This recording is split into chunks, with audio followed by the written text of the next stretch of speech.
इतिहास की वो वाहिद जंग जहां शहंशाह अकबर को जीतने के लिए अपने ही हजारों सिपाहियों की लाशों का रास्ता बनाना पड़ा।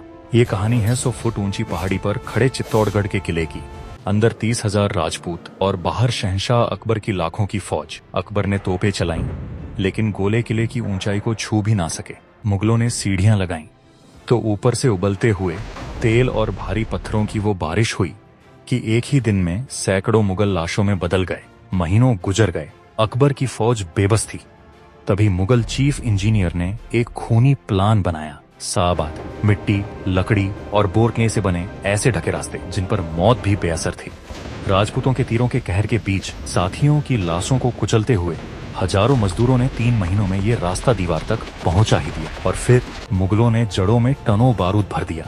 एक जोरदार धमाका, जमीन फटी और चित्तौड़गढ़ की फसील गिर गई। मुगल फौज अंदर घुस गई।